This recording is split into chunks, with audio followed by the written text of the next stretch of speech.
चलिए आगे बढ़ते हुए बात करेंगे। भोपाल से एक दिल दहलाने वाली खबर सामने आ रही है। जी हाँ, भोपाल मध्य प्रदेश की राजधानी है और यहाँ से एक ऐसी खबर आई है जिसने पूरे भोपाल को झकझोर कर रख दिया है। एक ऐसा केस जो दहेज प्रथा के, जो लड़की ने जान गंवाई क्यों? दहेज प्रथा के कारण। अब सुसाइड उसने किया या उसकी सोची समझी तरीके से मौत की गई है, ये बहुत बड़ा सवाल आ चुका है। मध्य प्रदेश की राजधानी भोपाल में युवती तिश्वा शर्मा की संदिग्ध मौत का मामला अब बड़ा राजनीतिक और सामाजिक मुद्दा बनता जा रहा है। मामले में आरोपियों को राहत मिलने के बाद मृतक के परिवार ने न्याय की मांग को लेकर तीखा विरोध प्रदर्शन शुरू कर दिया है। जी हाँ, रविवार को तिश्वा शर्मा के परिवार के सदस्य मुख्यमंत्री आवास के बाहर पहुंचे और आरोप लगाया कि आरोपियों को खुला छोड़ना समाज के लिए खतरनाक मिसाल साबित हो सकता है। मृतक के पिता ने मीडिया से बातचीत करते हुए कहा कि उनकी बेटी को न्याय नहीं मिलता है तो वो आत्मदाह करने के लिए मजबूर हो जाएंगे। जी हाँ, ये बहुत बड़ा और गंभीर बयान है जो मृतक के पिता ने लगाया है। उन्होंने कहा कि अगर मेरी बेटी को इंसाफ नहीं मिला तो मैं आत्मदाह कर लूंगा।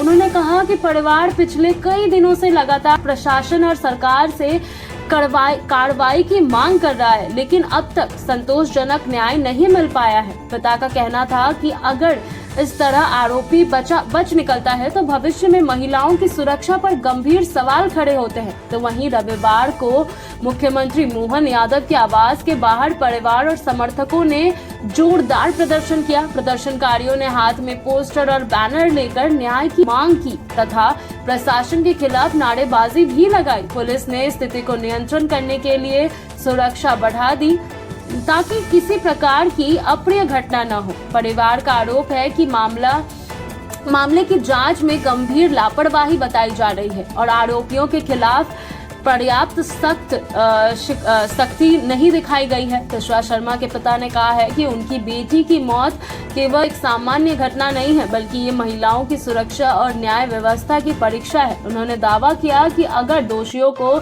सजा नहीं मिली तो समाज में गलत संदेश जाएगा। मामले के सामने आने के बाद सोशल मीडिया पर भी लोगों का गुस्सा देखने को मिल रहा है। कई सामाजिक संगठनों और महिला अधिकारी कार्यकर्ताओं ने परिवार के समर्थक में आवाज उठाई है। लोगों का कहना है कि महिलाओं से जुड़े संवेदनशील मामलों में तेजी और पारदर्शिता के साथ जांच होनी चाहिए ताकि पीड़िता परिवार को न्याय मिल सके। सूत्रों के मुताबिक परिवार ने सरकार से मामले की निष्पक्ष और उच्च स्तरीय जांच की मांग की है, साथ ही दोषियों के खिलाफ कार्रवाई करने की मांग भी की है। जी हाँ, कानूनी कार्रवाई करने की मांग की है। प्रदर्शन के दौरान परिवार के सदस्यों ने कहा कि वे अब तक संघर्ष जारी रखेंगे जब तक उन्हें न्याय नहीं मिलता। राजनीतिक स्तर पर भी यह मामला तुल पकड़ता नजर आ रहा है। विपक्षी दलों ने राज्य सरकार पर कानून व्यवस्था और महिला सुरक्षा को लेकर सवाल उठाने शुरू कर दिए हैं। विपक्षी का कहना है यदि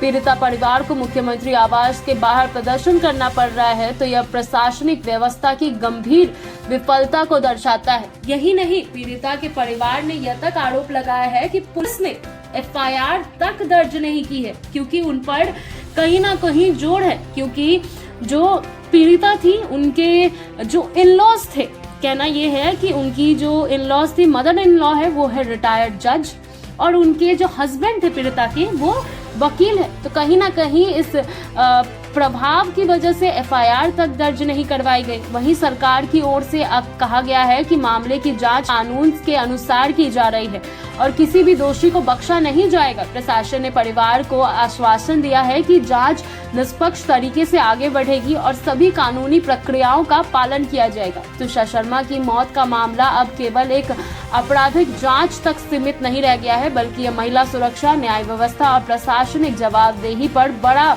सवाल बन चुका है। आने वाले दिनों में इस मामले को लेकर राजनीतिक और सामाजिक दबाव और बढ़ने की भी संभावनाएं जताई जा रही है।